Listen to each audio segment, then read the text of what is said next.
Il était une fois un homme qui a lutté avec l'argent toute sa vie. Peu importe le travail qu'il acceptait ou les efforts qu'il déployait, il finissait toujours fauché. Et lorsqu'on lui parlait de ses finances, il disait toujours la même chose: « Je ne suis tout simplement pas doué avec l'argent ». Il ne s'est jamais posé de questions à ce sujet, n'a jamais pensé à le remettre en question. C'était juste un fait dans son esprit. Et donc, c'est devenu un fait dans sa vie. Mais était-ce vraiment vrai? Ou était-ce simplement une croyance répétée si souvent que son subconscient l'a acceptée et a façonné sa réalité autour d'elle? Pensez à votre propre vie. Combien de fois vous êtes-vous raconté la même histoire? J'attire toujours les mauvaises relations. Je n'ai jamais assez de temps. Les choses ne marchent jamais pour moi. Vous pensez peut-être qu'il s'agit simplement d'observations, mais en réalité, ce sont des instructions, des ordres que votre subconscient suit sans poser de questions. Neville Goddard a dit: « Une supposition, même fausse, si elle est répétée avec persistance, se transformera en fait. » Cela signifie qu'il n'est pas important que quelque chose soit vrai ou non à l'heure actuelle. Si vous le répétez suffisamment, cela deviendra vrai. Et il ne s'agit pas seulement d'une philosophie, mais d'un principe fondamental du fonctionnement de l'esprit. Tous les grands réalisateurs ont utilisé cette loi, qu'ils en soient conscients ou non. Muhammad Ali se disait « Je suis le plus grand », bien avant que quiconque ne le voie ainsi. Jim Carrey s'est fait un chèque de 10 millions de dollars avant d'être célèbre. Et des années plus tard, il a décroché un rôle qui lui a rapporté exactement cette somme. Même Thomas Edison, après avoir échoué des milliers de fois à créer l'ampoule électrique, n'a cessé de répéter sa conviction qu'il réussirait. Et il a réussi. Alors, qu'en est-il de vous? Qu'avez-vous répété, consciemment ou inconsciemment? Quelles croyances avez-vous renforcées jour après jour, année après année, sans même vous en rendre compte? Parce que voici la réalité. Si vous ne prenez pas le contrôle de ce que vous répétez, votre esprit le fera pour vous. Et il continuera à renforcer les schémas que vous avez déjà établis, qu'ils vous soient utiles ou non. Combien d'années se sont écoulées pendant que vous vous répétiez les mêmes excuses? Combien de fois avez-vous répété les mêmes doutes? Si vous ne changez pas ce que vous répétez, votre avenir ressemblera exactement à votre passé. Mais voici la bonne nouvelle. Si la répétition peut créer des limitations, elle peut aussi créer des miracles. Et à la fin de cette vidéo, vous comprendrez exactement comment utiliser cette loi pour reprogrammer votre subconscient, dissoudre les croyances limitantes et enfin manifester la vie que vous désirez. Il ne s'agit pas d'une théorie, c'est ainsi que la réalité fonctionne. Commençons. Si vous voulez comprendre pourquoi votre vie est ce qu'elle est, regardez ce que vous avez répété, pas seulement dans vos paroles, mais dans vos pensées, vos sentiments et vos suppositions. Chaque jour, que vous vous en rendiez compte ou non, vous vous racontez une histoire. Cette histoire peut être valorisante, ou elle peut être limitante, mais de toute façon, elle façonne votre monde. La répétition est le fondement de toute croyance. Personne ne naît en pensant qu'il est malchanceux, indigne ou incapable. Ces idées sont apprises, renforcées, et finalement acceptées comme vérité par la répétition. L'esprit est comme le sol. Il ne remet pas en question ce qui est planté. Si vous semez à plusieurs reprises des graines de doute, d'échec et de limitation, c'est exactement ce qui poussera. Mais si vous plantez la confiance, le succès et l'abondance, votre esprit les acceptera plutôt comme réalité. Pensez à une compétence que vous avez maîtrisée dans votre vie. Il peut s'agir de conduire une voiture, de jouer d'un instrument, ou même simplement de taper sur un clavier. Au début, cela demandait un effort conscient. Mais grâce à la répétition, c'est devenu automatique. Le même processus s'applique à vos croyances. Ce que vous vous dites chaque jour devient facile. Cela passe de quelque chose que vous dites à quelque chose que vous êtes simplement. Neville Goddard a dit « Adoptez le sentiment de votre souhait réalisé et maintenez cette supposition jusqu'à ce qu'elle devienne votre humeur dominante. » C'est la clé. Pas une seule pensée, pas une affirmation ponctuelle, mais une humeur dominante, une connaissance intérieure qui est renforcée encore et encore jusqu'à ce qu'elle se solidifie dans la réalité. Beaucoup de gens ont du mal avec la manifestation parce qu'ils la traitent comme un souhait plutôt que comme une habitude. Ils affirment quelque chose une fois, le visualisent brièvement, puis se demandent pourquoi rien ne change. Mais l'esprit ne fonctionne pas de cette façon. Il a besoin de constance. Il a besoin de répétition. Une seule goutte d'eau ne fait rien, mais un flux continu peut creuser la pierre. Regardez votre vie et demandez-vous, qu'avez-vous sculpté dans votre réalité? Renforcez-vous la confiance ou le doute? Le succès ou la lutte? La bonne nouvelle est que vous avez le pouvoir de changer cela. Aucune croyance n'est permanente à moins que vous ne continuiez à la répéter. Au moment où vous décidez de planter de nouvelles pensées et de les nourrir quotidiennement, votre monde entier commencera à changer. Le processus est simple, mais il exige de la persévérance. Vous devez prendre le contrôle de votre dialogue intérieur et ne répéter que ce qui vous est utile. Parce que vous le fassiez consciemment ou inconsciemment, La répétition façonne votre destin. La question est de savoir si vous le façonnez intentionnellement. Les moments qui précèdent le sommeil sont les plus puissants de toute votre journée.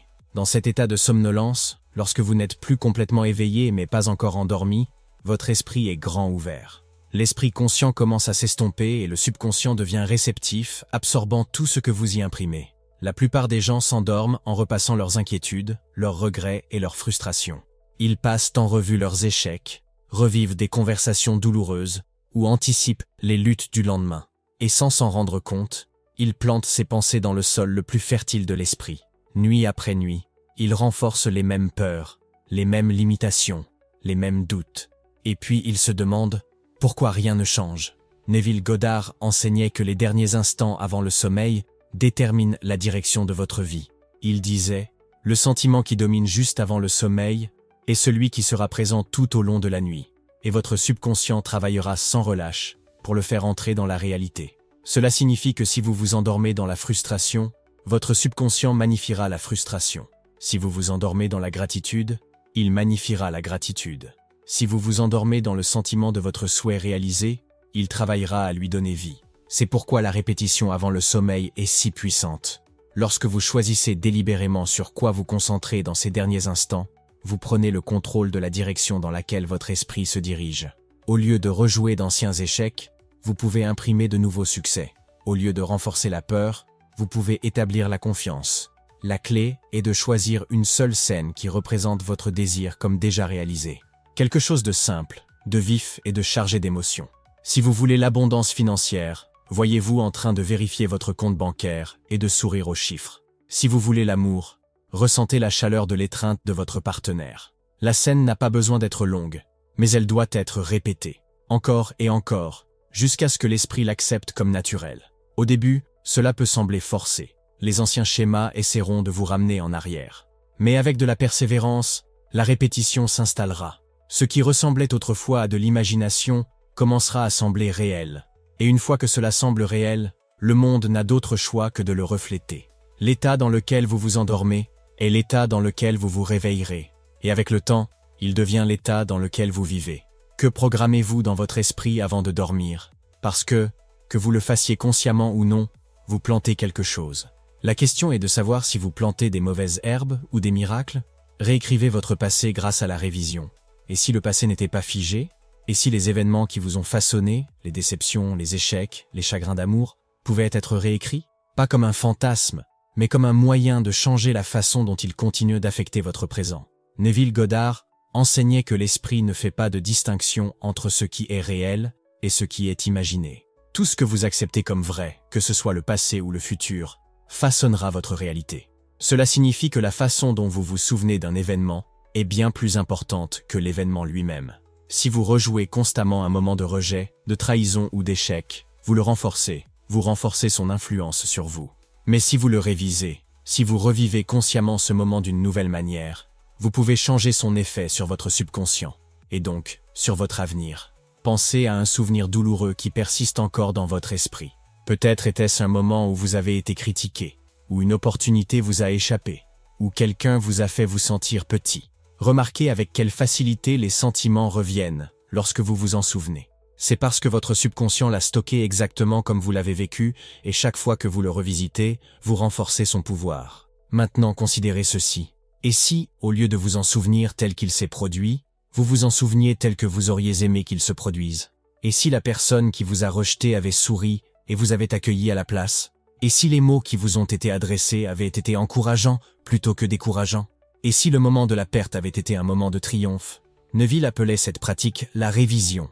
Il a dit « Changez le passé en le révisant. Le présent et le futur reflèteront le changement. » Lorsque vous révisez un événement passé, vous ne changez pas l'histoire, vous changez votre relation avec elle. Vous dissolvez l'émotion négative qui y est liée et vous la remplacez par quelque chose qui vous donne du pouvoir. L'esprit ne s'accroche pas aux faits, il s'accroche aux interprétations. Et les interprétations peuvent être réécrites. Plus vous répétez la version révisée d'un événement, plus votre subconscient l'acceptera. Et quand il le fera, les effets de l'ancien souvenir s'estomperont et votre réalité changera pour correspondre à la nouvelle version. Il n'y a pas de limite à ce qui peut être révisé. Une expérience d'enfance, une opportunité manquée, même quelque chose qui s'est passé hier, Tout n'existe que dans votre mémoire. Et la mémoire est fluide. La seule chose qui maintient un passé douloureux en vie est votre répétition de celui-ci. Mais au moment où vous décidez de réviser, vous reprenez votre pouvoir. Le passé ne vous retient pas. La façon dont vous vous en souvenez le fait. Changez le souvenir, et le futur changera avec lui. Façonnez votre identité par la répétition. Tout ce que vous vivez dans la vie est le reflet direct de ce que vous croyez être. Pas ce que vous voulez être, pas ce que vous espérez devenir, mais l'identité que vous renforcez constamment par la répétition. Votre concept de soi, votre sens profond et automatique du « je suis » détermine ce que vous acceptez, ce que vous attirez et ce que vous autorisez dans votre monde. Regardez n'importe quel domaine de votre vie où vous vous sentez bloqué. Derrière chaque lutte, il y a une croyance répétée à votre sujet. Une personne qui dit « je ne peux jamais perdre de poids » ne lutte pas à cause du régime ou de l'exercice seul. Elle lutte parce qu'elle a renforcé l'idée qu'elle est quelqu'un qui ne peut pas changer. Une personne qui dit « je suis toujours fauché » ne reste pas dans le manque financier à cause des circonstances extérieures seulement. Elle le fait parce que, au fond, elle a assumé l'identité de quelqu'un qui n'en a jamais assez. Neville Goddard a dit « pour être transformé, toute la base de vos pensées doit changer.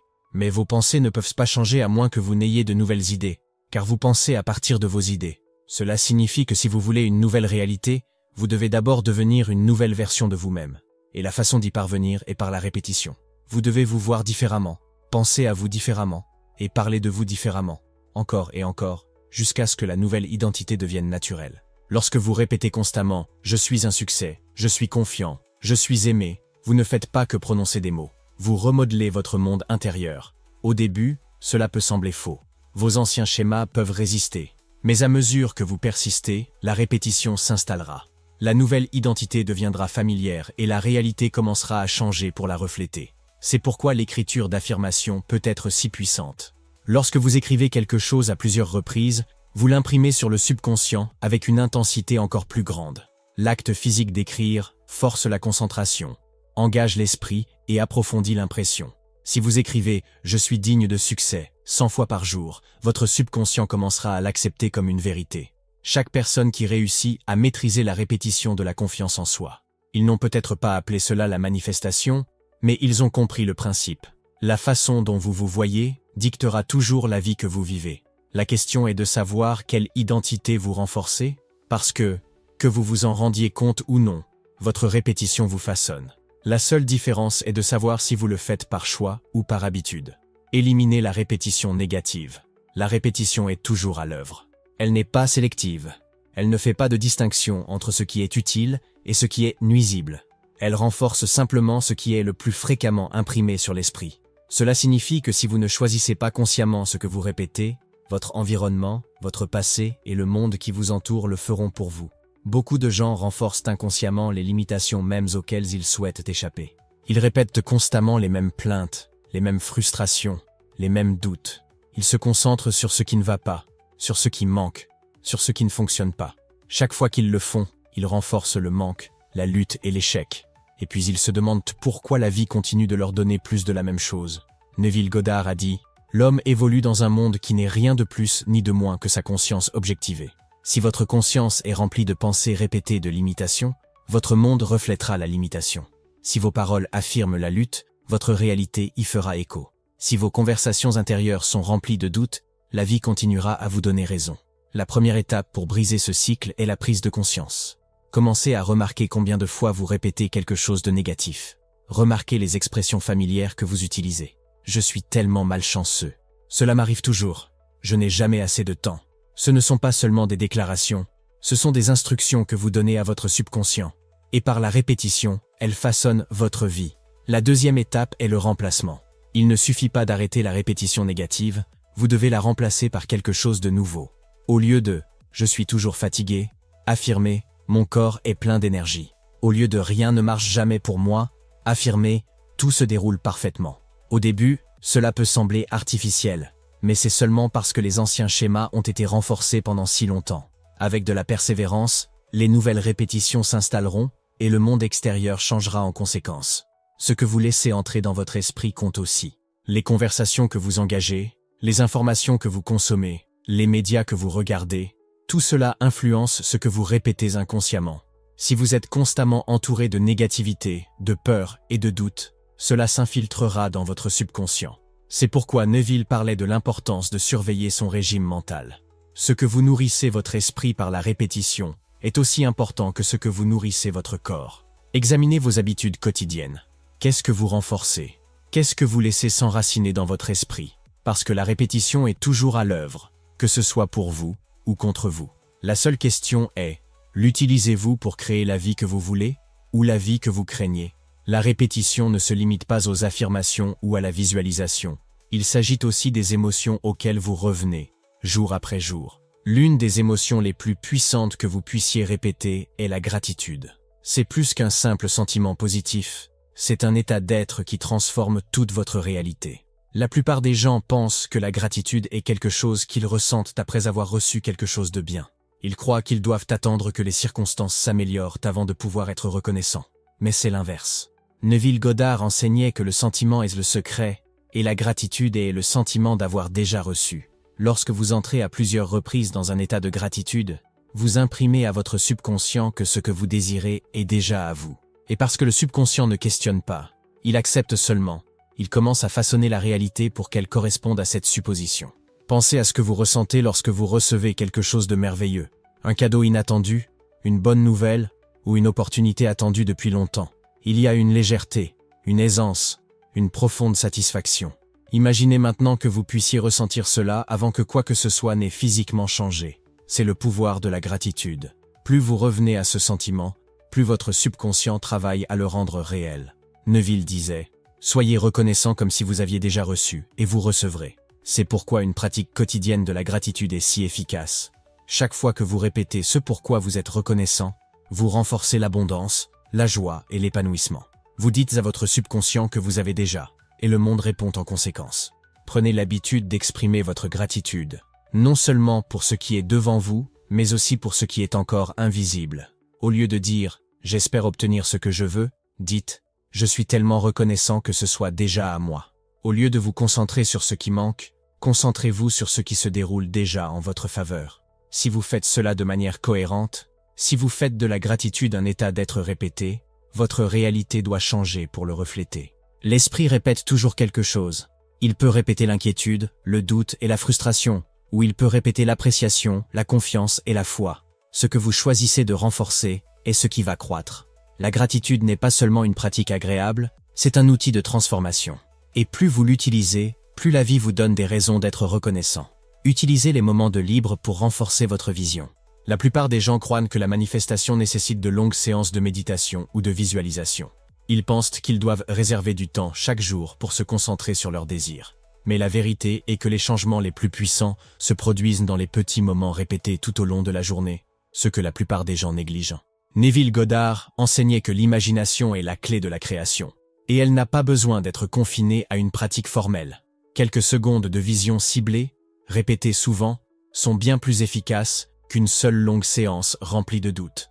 L'esprit répond à la cohérence, pas à la durée. Cela signifie que la façon dont vous utilisez les moments de libre de votre journée, les moments où votre esprit est libre de vagabonder, peut déterminer ce que vous manifestez. Tout au long de la journée, il y a d'innombrables moments d'immobilité. Attendre dans une file d'attente, être assis dans la circulation, marcher d'un endroit à un autre. Ces moments sont souvent remplis de pensées oisives, d'inquiétude ou de distraction. Mais si, au lieu de cela, vous les utilisez pour renforcer votre vision, vous impressionnez constamment votre subconscient avec la réalité que vous désirez. Imaginez-vous déjà vivre la vie que vous désirez. Voyez-la clairement pendant quelques secondes. Ressentez les émotions de la voir. Entendez les mots que vous diriez si c'était déjà fait. Puis, relâchez et vaquez à vos occupations. La prochaine fois qu'un moment de libre se présente, répétez le processus. Chaque répétition renforce l'impression. Chaque fois que vous revenez à la vision, vous y ajoutez plus de poids, la rendant plus réelle dans votre subconscient. Neville disait, « Votre imagination est l'instrument, le moyen par lequel votre rédemption de l'esclavage, de la maladie et de la pauvreté est effectuée. Si vous refusez d'assumer la responsabilité de l'incarnation d'un concept nouveau et supérieur de vous-même, alors vous rejetez le moyen, le seul moyen, par lequel votre rédemption, c'est-à-dire l'atteinte de votre idéal, peut être effectuée. Cela signifie que votre imagination, utilisée à plusieurs reprises et avec intention, est la force la plus puissante de votre vie. Il ne s'agit pas de la durée de votre visualisation, mais de la fréquence à laquelle vous y revenez. Au lieu de remplir les moments de libre avec des distractions, remplissez-les d'intentions. Renforcez votre vision, encore et encore, jusqu'à ce qu'elle soit aussi réelle que le monde qui vous entoure. Parce qu'une fois que c'est le cas, le monde qui vous entoure doit changer pour correspondre. Les mots que vous prononcez façonnent votre réalité. Chaque mot que vous prononcez est une déclaration. Que vous le disiez avec des involtures ou avec intention, vous affirmez quelque chose sur vous-même et sur votre monde. L'esprit subconscient ne fait pas la différence entre une blague et une déclaration sérieuse. Il accepte simplement ce qui est répété. C'est pourquoi il est essentiel d'être attentif à vos mots. Vous renforcez soit ce que vous désirez, soit ce que vous souhaitez éviter. Beaucoup de gens affirment inconsciemment des limitations toute la journée. Ils disent « Je n'ai pas les moyens de me payer ça. Je suis toujours si fatigué. Les choses ne marchent jamais pour moi. » Ils croient qu'ils ne font que décrire leur situation. Mais en réalité, ils donnent des ordres à leur subconscient. Et par la répétition, ces mots deviennent des faits dans leur vie. Neville Goddard disait « Les mots, s'ils sont répétés avec persistance, éveilleront ce qu'ils affirment. » Cela signifie que peu importe ce que vous vivez en ce moment, si vous affirmez à plusieurs reprises une nouvelle réalité, elle doit prendre forme. Au lieu de dire « Je n'en ai jamais assez », commencez à dire « J'en ai toujours plus qu'assez ». Au lieu de renforcer la lutte, déclarez la facilité. Au lieu de parler de manque, parlez d'abondance. Les mots les plus efficaces sont ceux qui sont prononcés au présent, comme si votre désir était déjà à vous. Lorsque vous dites « Je réussis »,« Je suis aimé »,« Je prospère », vous impressionnez votre subconscient avec une nouvelle identité. Et plus vous le répétez, plus cela devient naturel. Il est également important d'écouter comment vous parlez des autres, de votre situation et de la vie elle-même. Se plaindre, critiquer ou se concentrer sur les difficultés ne fait que renforcer davantage la même chose. L'esprit ne sépare pas ce que vous dites de vous-même de ce que vous dites du monde. Il reflète simplement les thèmes dominants de votre discours. Si vous voulez changer votre vie, changez votre façon de parler. Faites attention aux mots que vous utilisez le plus souvent. Soutiennent-ils la réalité que vous voulez créer ou renforcent-ils celle que vous souhaitez laisser derrière vous? Ne dites que ce que vous souhaitez vivre. Faites correspondre vos mots à la vie que vous voulez vivre. Par la répétition, votre subconscient l'acceptera. Et une fois qu'il l'aura fait, votre réalité commencera à suivre. La répétition n'est efficace que si elle est cohérente. Une seule affirmation, un bref moment de visualisation ou une pensée positive occasionnelle ne créeront pas de changement durable. L'esprit subconscient n'est pas influencé par ce que vous faites une seule fois. Il est façonné par ce que vous faites à plusieurs reprises, jour après jour, jusqu'à ce que cela devienne une seconde nature. Beaucoup de gens abandonnent trop tôt. Ils affirment quelque chose pendant quelques jours, visualisent leur désir une ou deux fois, et quand rien ne change immédiatement, ils supposent que cela ne fonctionne pas. Mais la réalité ne change pas instantanément. Elle répond à l'état d'esprit dominant. Si vos pensées dominantes sont toujours remplies de doutes, si vos anciennes croyances sont toujours renforcées plus que vos nouvelles, alors rien ne changera. Neville Goddard disait « Persistez dans l'hypothèse que vous êtes déjà la personne que vous voulez être, et cette persistance se transformera en fait. C'est le secret. Pas d'effort, pas de lutte, juste de la persistance. La volonté de répéter la nouvelle croyance jusqu'à ce qu'elle devienne la seule croyance. La raison pour laquelle la répétition fonctionne est que l'esprit est conçu pour accepter ce qu'il rencontre le plus fréquemment. Pensez à la façon dont les habitudes se forment. Au début, un nouveau comportement semble artificiel, mais avec suffisamment de répétition, il devient automatique. Il en va de même pour votre concept de soi. Au début, affirmer « je suis confiant » peut sembler faux, mais avec suffisamment de répétition, cela ressemblera à la seule vérité. Toute personne qui a réussi, transformé ou maîtrisé un domaine de la vie, l'a fait grâce à une répétition cohérente. L'athlète qui s'entraîne quotidiennement, le musicien qui pratique sans cesse, l'écrivain qui écrit chaque jour, ce qui commence comme un effort devient une identité. Le même principe s'applique à la manifestation. Ce que vous répétez constamment devient qui vous êtes, et qui vous êtes détermine ce que vous vivez. Regardez les domaines de votre vie où le changement semble lent. Avez-vous vraiment persisté, ou avez-vous seulement essayé pendant une courte période avant de revenir à d'anciens schémas? Si quelque chose ne s'est pas encore manifesté, ce n'est pas parce que c'est impossible, c'est parce que la répétition n'a pas été suffisamment cohérente pour remplacer l'ancienne croyance.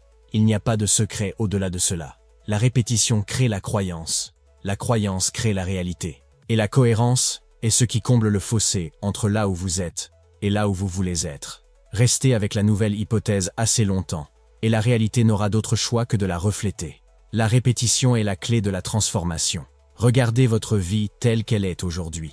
Chaque aspect, vos relations, vos finances, votre santé, votre confiance, est le résultat direct de ce que vous vous êtes constamment répété. Pas seulement en mots, mais en pensées, en émotions et en suppositions.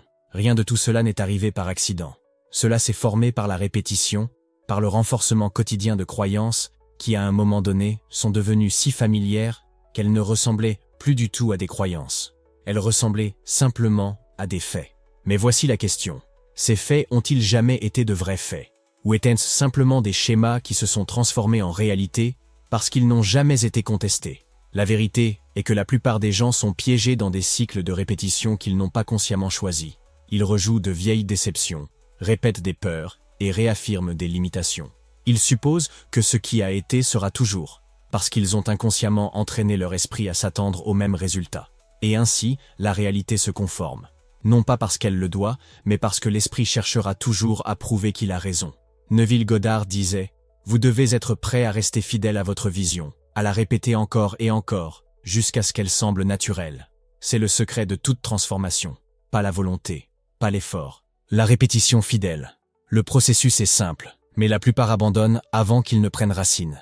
Ils affirment quelque chose de nouveau pendant quelques jours, visualisent brièvement, puis laissent le doute se réintroduire. Et à chaque doute, ils annulent leur progrès, renforçant à nouveau l'ancienne histoire. Imaginez que vous plantez une graine dans le sol, vous l'arrosez, la nourrissez, et pendant des jours, voire des semaines, vous ne voyez rien. Mais sous la surface, les racines se forment, s'établissent. Si vous la déterrez trop tôt, à la recherche de preuves, vous tuez le processus avant qu'il n'ait la chance de s'épanouir. Il en va de même pour vos manifestations. La répétition de nouvelles croyances est l'arrosage de la graine. Le travail invisible se produit, même si vous ne pouvez pas encore le mesurer. C'est pourquoi la persistance est importante. L'esprit subconscient n'accepte que ce qui est répété de manière cohérente, sans contradiction. Il ne répond pas à une seule affirmation ou à un moment de croyance fugace. Il répond à la dominance. Quelle hypothèse est répétée le plus? L'ancienne ou la nouvelle? L'esprit se conformera toujours à la croyance qui a été le plus renforcée. Si vous avez passé des années à vous dire « je ne suis pas assez bon », c'est devenu une vérité profondément ancrée. La remplacer par « je suis digne » ne se fera pas en un instant. Il faut la planter, l'arroser et la nourrir jusqu'à ce qu'elle semble plus réelle que l'ancienne croyance ne l'a jamais été. Neville enseignait que la clé est d'assumer le sentiment du désir réalisé. C'est là que la plupart des gens se trompent. Ils répètent des affirmations mécaniquement, sans sentiment, sans incarner l'état. Mais la répétition ne se limite pas aux mots. Il s'agit de ressentir la vérité de ces mots. Si vous répétez « je suis riche », mais que vous continuez à ressentir le manque d'argent, votre subconscient n'accepte pas les mots. Il accepte le sentiment qui les accompagne. C'est pourquoi la visualisation, la répétition mentale et les impressions nocturnes sont si puissantes. Lorsque vous vous voyez vivre la vie que vous désirez, lorsque vous ressentez les émotions de l'avoir déjà, lorsque vous permettez à cette expérience de dominer votre monde intérieur, vous façonnez votre subconscient plus efficacement qu'avec des mots seuls. Le principe est toujours le même. La répétition crée la croyance. La croyance crée la réalité. Les personnes qui maîtrisent cela sont celles qui refusent de vaciller. Elles ne permettent pas aux apparences de dicter leur foi. Elles n'abandonnent pas leur hypothèse lorsque la réalité semble inchangée. Elles persistent, répétant le nouvel état encore et encore, jusqu'à ce qu'il devienne la seule vérité. Regardez votre propre vie. Qu'avez-vous répété inconsciemment? Quelles hypothèses avez-vous laissé façonner votre situation? Et surtout, que choisirez-vous de répéter à l'avenir? Parce que vous le fassiez consciemment ou non, la répétition est toujours à l'œuvre. Elle renforce soit ce que vous désirez, soit ce que vous craignez. Le choix vous appartient. Si vous voulez vraiment une transformation, engagez-vous à ceci. Pour les 7 prochains jours, choisissez une croyance qui correspond à la réalité que vous désirez. Écrivez-la, dites-la, ressentez-la, imaginez-la comme si elle était déjà vraie, et répétez-la, encore et encore, jusqu'à ce qu'elle prenne racine. Ne laissez aucune place à la contradiction. Laissez la répétition travailler pour vous, plutôt que contre vous. Et lorsque vous regarderez en arrière, dans quelques semaines ou quelques mois, vous verrez que le changement n'a jamais été en dehors de vous. Il a toujours été à l'intérieur. Il a toujours été dans ce que vous avez choisi de croire, encore et encore, jusqu'à ce que le monde n'ait d'autre choix que de s'y conformer.